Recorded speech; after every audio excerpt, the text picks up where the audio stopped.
ఈ మెసేజ్ని ఒక అందంగా తీర్చిదిద్దిన మన డైరెక్టర్ గారు రమేష్ చెప్పాలా. మనం డబ్బులు ఖర్చు పెడతాం కానీ మన ఆలోచనని ఒక సినిమా మీద చూపించి అందరికి నచ్చేలా చేయడం అనేది చాలా కష్టమైన పని. రమేష్ చెప్పాల గారు చేశారు. థ్యాంక్ యూ రమేష్ గారు. టెక్నికల్గా లగ్గం మూవీ ఎక్కడ కూడా కాంప్రమైజ్ కావద్దని చెప్పాను. తీస్తే బాగా తీయాలి, లేదంటే తీయొద్దు అనే కాన్సెప్ట్తో వెళ్ళాను.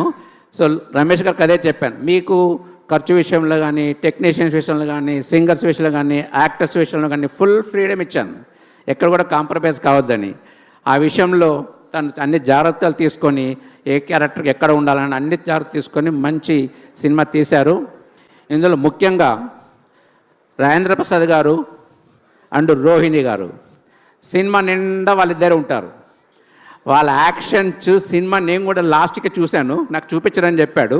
మొత్తం సినిమా అయిపోయిన తర్వాత నేను చూశాను, నేను కూడా సినిమా లాస్ట్కి చూశాను. వాళ్ళిద్దరు యాక్షన్ చూసి ఐ వాజ్ షాక్డ్ యాక్చువల్లీ.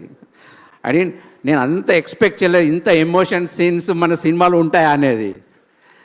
నేను చెప్తున్నాను, ఈ లగ్గం cinema second half last 40 minutes cinema అంతా పిన్ డ్రాప్ సైలెంట్ కూర్చున్నారు, సీట్లో కత్తుక్కొని ఇట్లా కూర్చొని చూస్తున్నారు. నేను వాళ్ళని చూస్తున్నాను.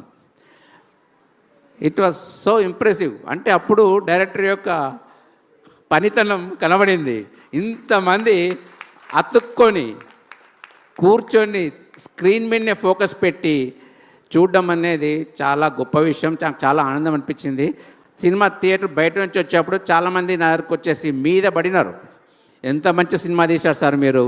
ఈ లాస్ట్ 10 ఏళ్లలో ఒక కుటుంబం చిన్నపిల్లల నుండి పెద్దవాళ్ళ వరకు కూర్చొని చూసే సినిమా లగ్గం లాస్ట్ 10 ఏళ్లలో అని అందరూ అప్రిషియేట్ చేస్తూ ఉంటే నాకు చాలా సంతోషం వేసింది. వీళ్ళందరినీ మనసులో గుర్తు చేసుకుని ఇది నా పని కాదు, నేను ఓన్లీ చెక్కు రాశాను, వీళ్ళ పని అని చెప్పాను నేను. వీళ్ళందరికీ కూడా థ్యాంక్ యూ సో మచ్.